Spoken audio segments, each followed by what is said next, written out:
Nelson Polite Jr., and I'm president of the Lancaster, president of the African American Historical Society of South Central Pennsylvania, and also a board member of Lancaster History. Can you explain to me where we're sitting today? Yeah, we're sitting here at the Ware Center, downtown Lancaster, and we, meaning our organization, the African American Historical Society, has an exhibit here. This exhibit was through the month of February, and we showed different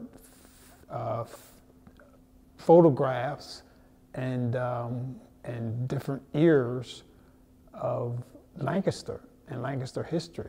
February being Black History Month, what does that mean to you? Black History Month is important, but of course, you know, Black History Month for me is every month. But it definitely is important to kind of hone in and focus on the contributions and the sacrifices and the persistence of the African American citizen. Is there a particular piece of Black history that has stuck with you or shaped who you are? My goodness. Probably when I first recognized the significance in terms of the difference with how this country was set up with black and white relationships was when I was on a trip, you know, as a young boy with my family, and we ventured down to Winston-Salem, South Carolina.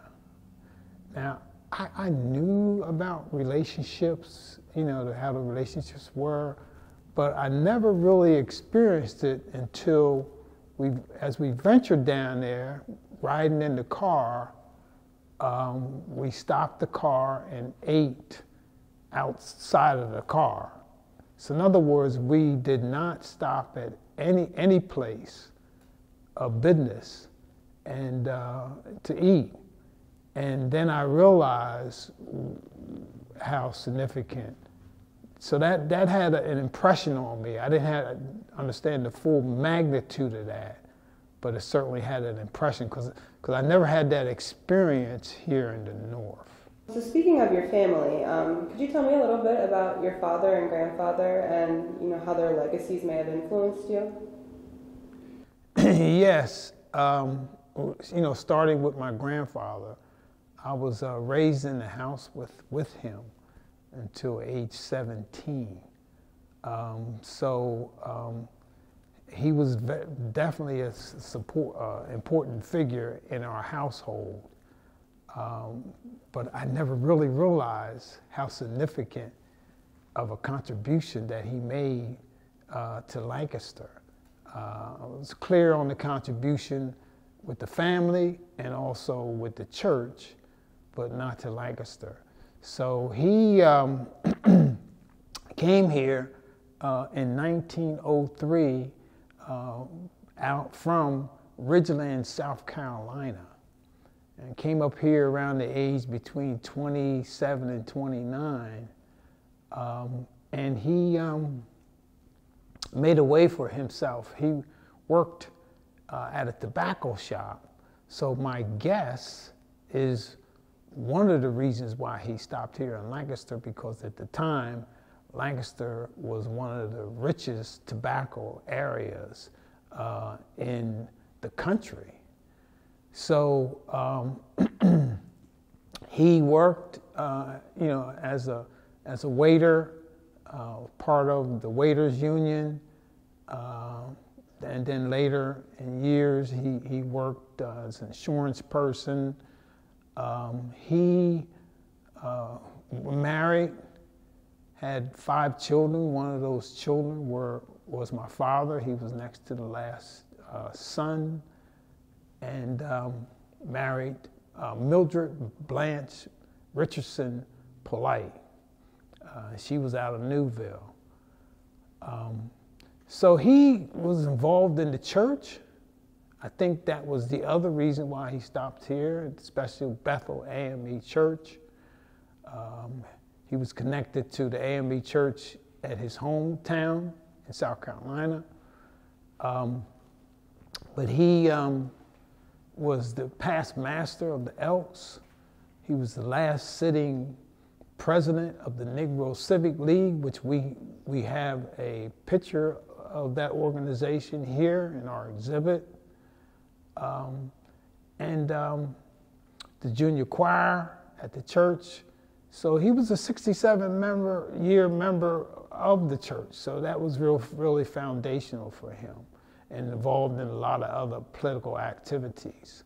Of course, my father took up the mantle with the city council president, and urban league involvement, and involved in the drum and bugle corps. So you say your grandfather moved from the south to the north. Was there a particular reason for that? Was he looking, for a different environment? Do you know anything about that? I'm still actually doing research about that. But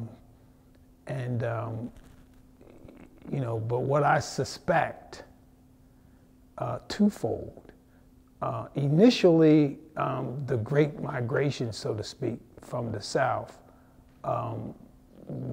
it was said that the African American was coming here to seek employment and to raise their families. But what I discovered is also, along with that, of course that happened, but along with that was the lynching in the South. And the rise of the Ku Klux Klan, the black codes, it was really at its peak around that time that he came up here.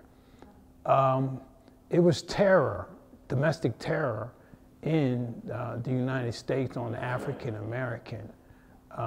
There's been 6,500 lynchings between 1865 and 1950. That's a lot of people. That's men, women, and children.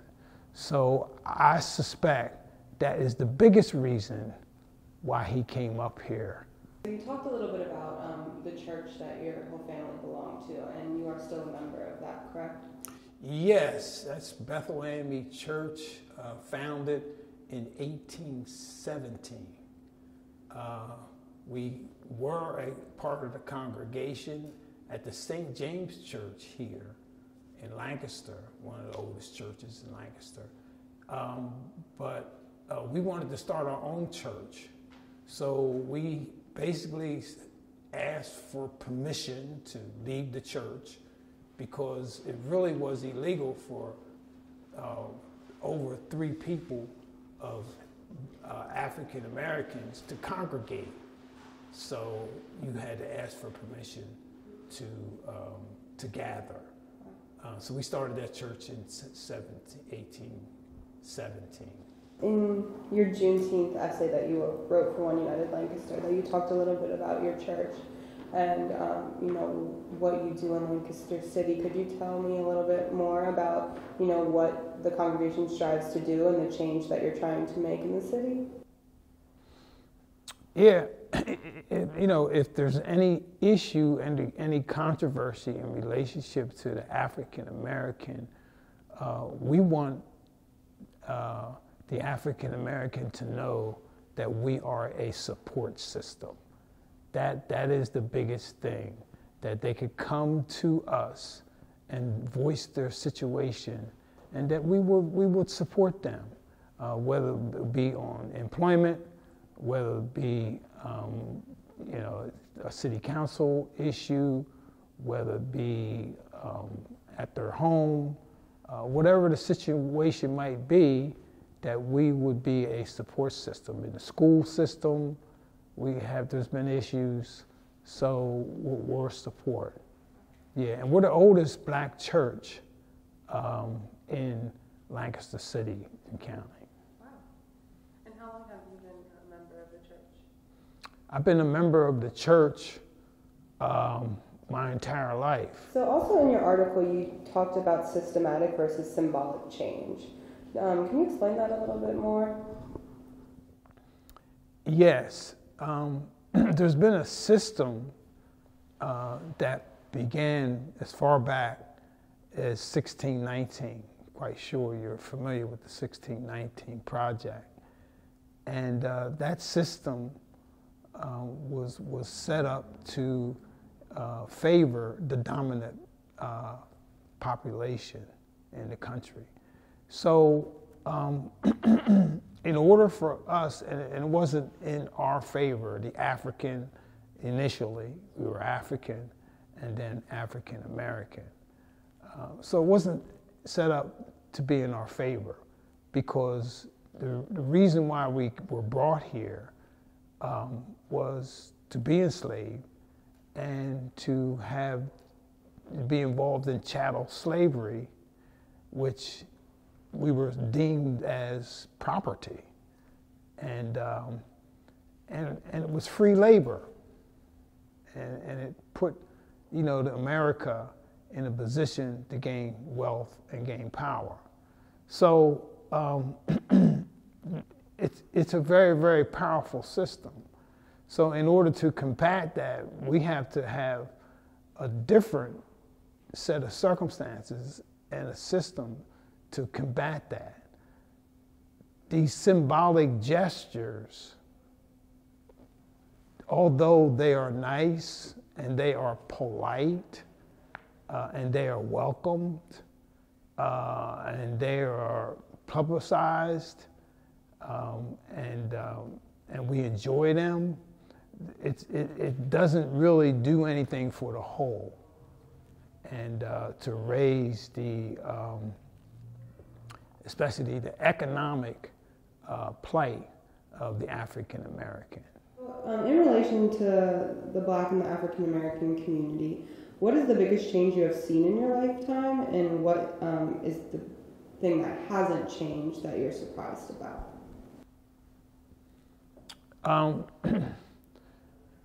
Of course, there's more so-called diversity, and with that said, that's a good thing that different people, different ethnic backgrounds are working together.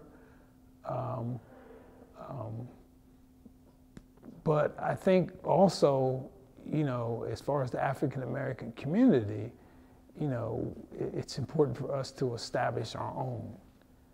And I think that's significantly important. And the other part of the question was, what hasn't changed that surprised you, or that you hope would have changed, at this point in your life, that you've found an obstacle or a problem with the system? Well, just recently, when I read about, what's been going on with the NFL, that jolted me. Even today, that there's 70% African Americans that participate as players in that sport, and this is 2022, and they have one black coach. So they're being, highlighted about their practices. And there hasn't been, and there's no black owners at all, and people in higher positions in the NFL. And then I listened to the radio and the newscasts about Amar Locke, the 22-year-old who was shot and killed with the no-knock system. So, and then we can go down the list about those who have been, so police brutality is still an issue, and systematic,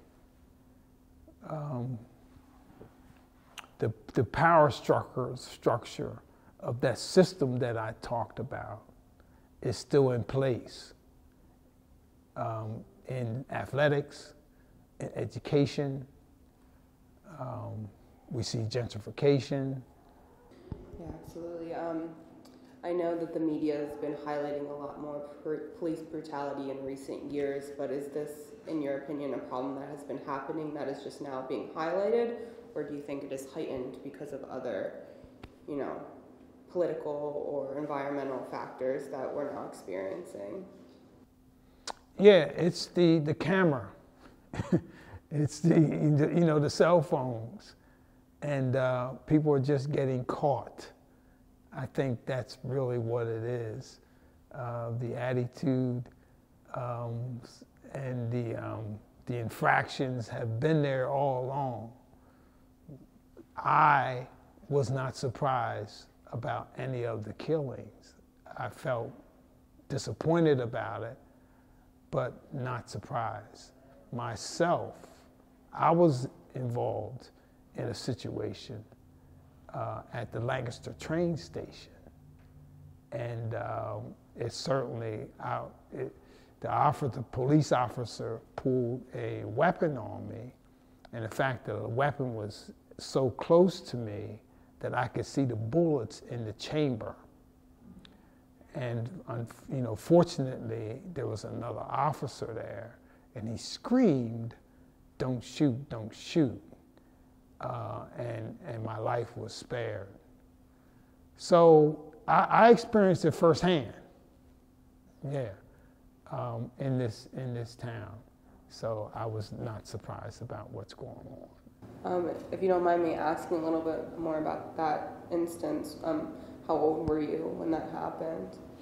Yeah, I was probably about between the ages of 25 and 27 at that time. What the set of circumstances that they told me was there was supposedly somebody on the train that had a weapon and whatever else they might have had. Yeah, and I fit the description, and that's what they said. What are your hopes and dreams for the future Black generations in Lancaster and, nationwide? From the beginning, in terms of this country, it's said by some historians that there's been a foundational contradiction. And of course, the foundational contradiction is that, people came to this country seeking freedom and land and wealth and prosperity, but yet they held a segment of the population in bondage. And that's the significant contradiction. And, that has not been reconciled. And that's why we're sitting here today having this type of conversation. So I say that too because we view this situation by two different lenses. That's two different lenses. So it's very difficult and for the other population to say what is right for us. We need to speak up and say what's right for ourselves, and that needs to be valued. And we have the know-how. We have the people, the organizations that's well aware of what needs to be done. It's just a matter of us organizing, and gathering our own resources, because we're going to have to move forward with this ourselves, and we also need to connect also more so with the younger generation, because they are the ones that will move this forward. Is there anything else you want to say, or that you think is significant for this month or for any month? I would just say, continue to educate. We as a black population, we need to continue to educate ourselves and get involved and understand and begin to love yourself and appreciate not only what has been done, what is being done now, but also what will be done in the future. And look towards the future. Those who came before us were able to see this day and see a brighter day, and we need to do the same. So, self-love and the spirit of the Creator is really what will propel us forward.